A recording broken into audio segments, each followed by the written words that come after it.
Assalamualaikum warahmatullahi wabarakatuh.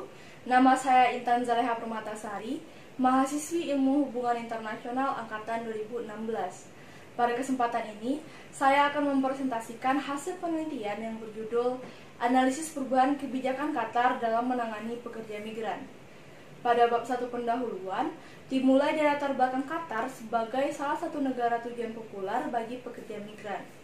Qatar sendiri memiliki rasio migran tertinggi di dunia terhadap populasi warga negara pada tahun 2013, di mana 94% diantaranya merupakan tenaga kerja. Untuk menangani pekerja migran, pemerintah menerapkan sistem kafala yang berlaku sejak tahun 1950-an. Sistem ini mengatur hubungan antara pekerja migran dan pemberi kerja atau dikenal dengan sponsor.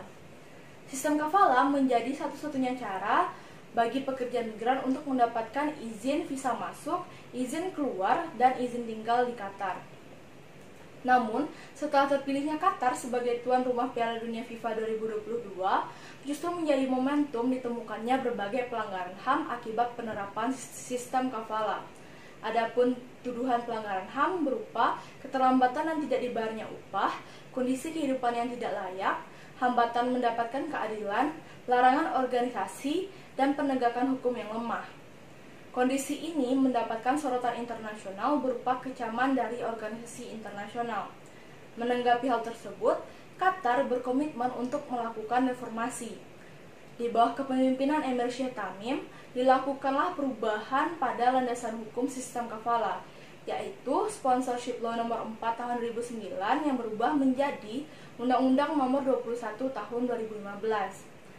Akan tetapi, berdasarkan hasil survei yang dilakukan oleh SESRI pada tahun 2014 hingga 2015, diindikasikan bahwa sebagian besar masyarakat Qatar percaya untuk mempertahankan sistem kafala. Bertentangan dengan hal ini, Qatar di tahun 2017 kembali melakukan perubahan kebijakan dengan menyepakati program kerjasama dengan ILO. Kemudian di tahun 2018, Qatar juga meratifikasi 2 perjanjian HAM internasional. Hingga di tahun 2019, Qatar mengeluarkan keputusan nomor 95 tahun 2019 tentang dihapuskannya izin keluar bagi seluruh pekerja migran selama periode kontrak mereka. Kebijakan inilah yang dinilai sebagai langkah besar dalam reformasi sistem kafala. Berdasarkan latar belakang, penulis merumuskan bahwa Qatar merupakan tujuan populer bagi pekerja migran dan menjadi negara dengan rasio migran tertinggi di dunia. Posisi Qatar sebagai tuan rumah Piala Dunia mendapatkan sorotan internasional yang kemudian ditemukan beberapa pelanggaran HAM akibat penerapan sistem kafala. Qatar menanggapi dengan berkomitmen untuk melakukan reformasi sistem kafala. Namun, di tahun 2014 hingga 2015, masyarakat Qatar berpendapat untuk mempertahankan sistem kafala. Meski demikian, pemerintah tetap melakukan perubahan kebijakan di tahun 2017, 2018, dan 2019. Hal ini menjadi menarik untuk melihat faktor apa yang mempengaruhi perubahan kebijakan Qatar di tengah tekanan internasional dan kondisi domestik. Untuk itu, penulis menetapkan pertanyaan penelitian mengapa Qatar melakukan perubahan kebijakan terkait pekerja migran, dengan tujuan penelitian untuk menganalisis faktor yang mempengaruhi perubahan kebijakan Qatar.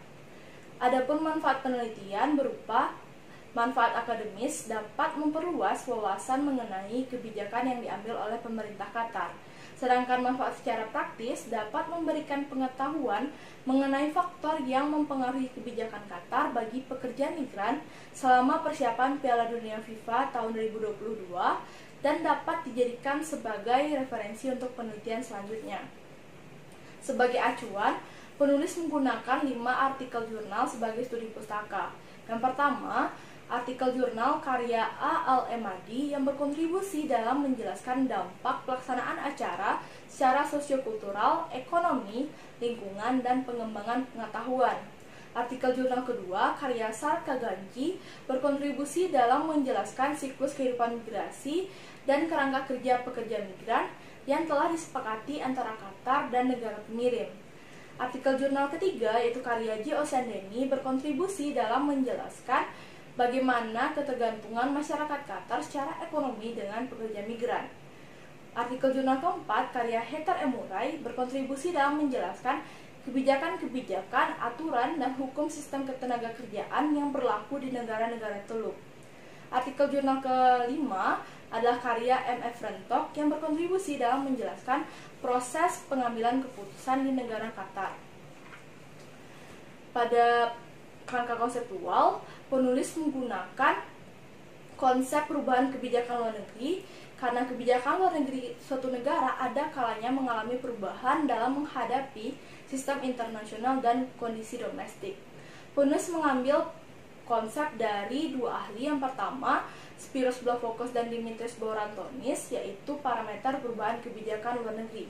Dengan tiga konsep inti, yang pertama, International Structural Parameters, yaitu perubahan sistemik dan partisipasi negara di sistem internasional.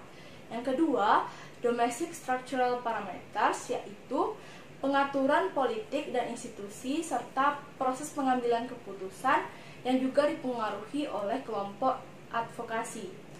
Yang ketiga yaitu adalah International Domestic Conjunctural Parameters, yaitu adanya krisis keamanan internasional, adanya pergantian kepemimpinan, pergolakan politik dan keamanan, dan krisis kemanusiaan. Selanjutnya, penulis menggunakan konsep dari Charles F. Herman untuk melihat tingkat perubahan kebijakan luar negeri suatu negara.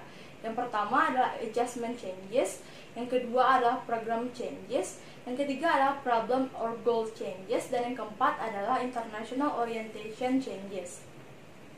Metode yang dilakukan adalah metode kualitatif dengan pendekatan eksplanatif untuk melihat hubungan sebab akibat dari topik yang diangkat.